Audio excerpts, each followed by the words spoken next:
Alright, today we are going to be changing the plate lights on a 2011 Toyota Highlander limited edition.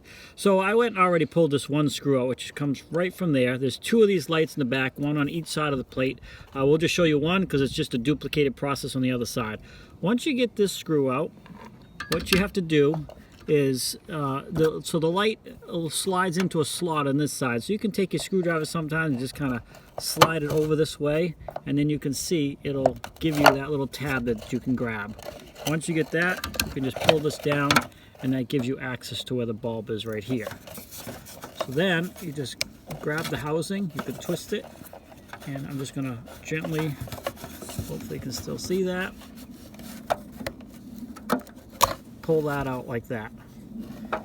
So that gives you this separate, and then there's your housing for your bulb.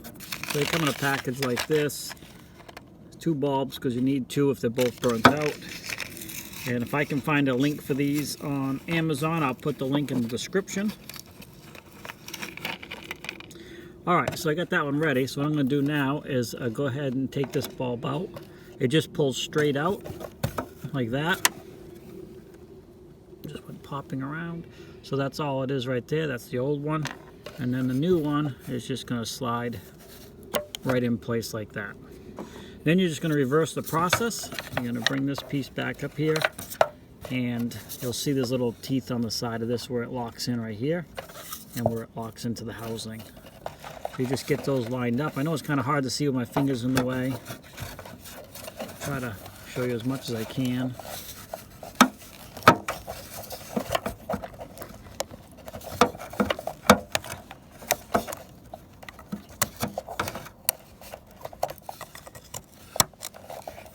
Get it popped in like that, turn it so it's tight, you're back in, and you're good to go.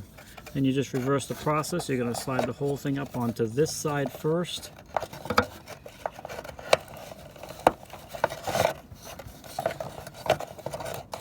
Once you get it in past, you'll see this clears.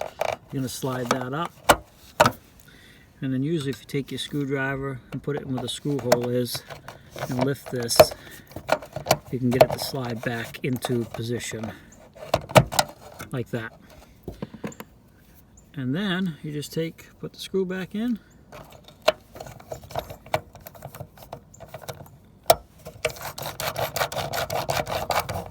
I'll also put a link to the screwdriver. This is a Cobalt screwdriver. If you watch my channel at all, you've probably seen it before.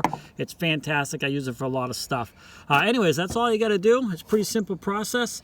And then you can get your plate lights working again, so you don't have any issues with the authorities. Thanks for swinging by Shane's Main Shop. Please like, subscribe, comment, and always come back often for more videos. Have a great day.